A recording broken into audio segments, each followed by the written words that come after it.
శ్రీ గురు చరిత్ర అధ్యాయం 51. ఓం గణేశాయ నమః. ఓం సరస్వతీ నమః. ఓం గురుభ్యో నమః. తిరిగి యోగపుంగవుడు ఇలా చెప్పసాగాడు. నామధారక శ్రీగురుడు కొంతకాలం గంధర్వపురంలోనే ఉన్నారు. అది ఈశ్వరనామ సంవత్సర బృహస్పతి సింహరాశిలో ఉన్నాడు. ఆయన భక్తులందరితో తాము శ్రీశైల యాత్రకు వెళుతున్నానని చెప్పారు. అప్పుడు అందరూ కన్నీరు పెడుతూ శ్రీగురుని పాదాలకు సాష్టాంగ నమస్కారాలు చేశారు. శ్రీగురుడు వారి భక్తికి సంతోషపడి, నాయనలారా, మీకందరికీ మాపై ఇంత భక్తి కలుగుంటే మిమ్మల్ని విడిచి నేను మాత్రం ఎక్కడికి వెళ్ళగలను? ఈ సంగమంలో స్నానమాచరిస్తూ గ్రామంలో భిక్ష స్వీకరిస్తూ ఇక్కడే గుప్తంగా ఉంటాము.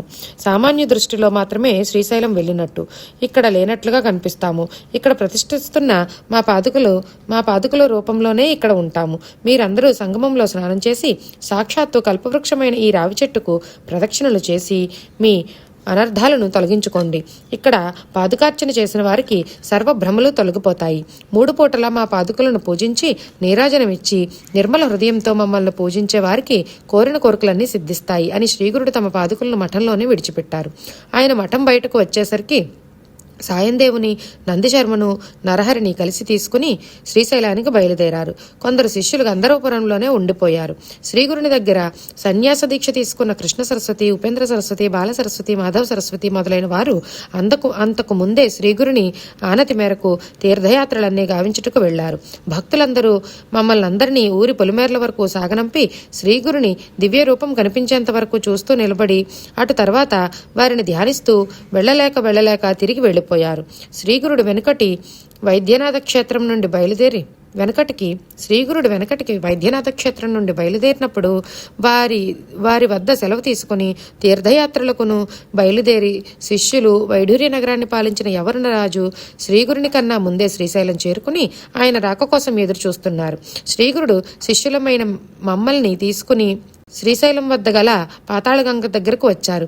అక్కడ స్నానం చేసి పుష్పాసనం తయారు చేయమని మమ్మల్ని ఆదేశించారు. పూలను ఎక్కువగా సేకరించి వాటిని అరిటాకులపై అమర్చి ఒక పూలనావును సిద్ధం చేశాము.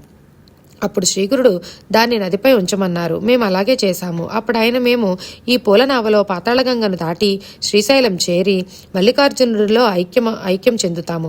మీరందరూ గంధర్వపురం వెళ్ళండి అని చెప్పారు. మేమందరము కన్నీరు కారుస్తూ అలా స్థాణువుల్లా నిలబడిపోయాము. మమ్మల్ని చూస్తూ ఓదారుస్తూ, ప్రియ శిష్యులారా, మీరేమాత్రం దిగులు చెందకండి, గంధర్వపురానికి వెళ్ళండి. మీకు సర్వకాల సర్వావస్థల్లోనూ మా దర్శనం లభిస్తుంది. భక్తులైన వారందరూ నన్ను చూడగలరు.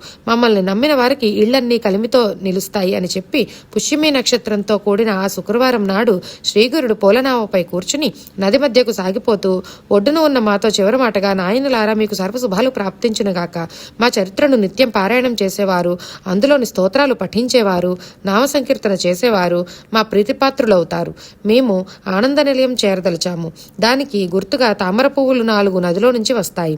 అవి నీ నలుగురు వాటిని మా ప్రసాదంగా తీసుకోండి. వాటిని ప్రాణం కంటే ఎక్కువగా విలువైనవిగా భద్రపరిచి పూజించండి.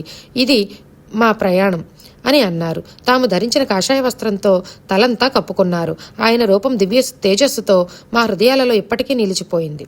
ఇలా శ్రీగురువు పుష్పనావలో కొంత దూరం వెళ్లి హఠాత్తుగా అంతర్హితులయ్యారు. కొద్దిసేపటికి నదికి అవతల ఒడ్డు నుండి కొందరు పల్లెకారులు మా దగ్గరకు వచ్చి తామర పువ్వులు తెచ్చి ఇచ్చారు.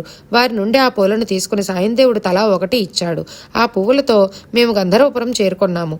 మమ్మల్ని సాగనంపిన గ్రామస్తులందరూ శ్రీగురుని పంపి మఠం దగ్గర వారి చరిత్రనే చెప్పుకుంటూ అక్కడే కూర్చుని ఉన్నారు. ఇంతలో తమ స్థానంలో కూర్చుని శ్రీ నృసింహ సరస్వతి స్వామి వారు కనిపించారు. ఆయన్ని చూసి అందరూ ఆశ్చర్యపోయారు. వారంతా ఆయనకు నమస్కారం చేసి క్రింద నుండి పైకి లేచేసరికి ఆయన రూపం అదృశ్యమైంది. వారందరికీ శ్రీ గురువును మానవ రూపుడని తలవడం ఎంత పొరపాటో అప్పుడు అర్థమైంది. అందరూ శ్రీగురునికి సాష్టాంగ నమస్కారం చేసుకుని ఎవరింటికి వారు వెళ్ళిపోయారు. అప్పుడు నామధారకుడు, మహర్షి, ఆ 4 పువ్వులు ప్రసాదంగా పొందిన వారెవరు అని అడిగారు. యోగపుంగవుడు, స్వామికి ఎంతో మంది శిష్యులున్నారు. బాల సరస్వతి, కృష్ణ సరస్వతి, మాధవ సరస్వతి, ఉపేంద్ర సరస్వతి అనువారు 4 శ్రీగురునికి ప్రియ శిష్యులు. పూలు ప్రసాదంగా మాకే లభించాయి.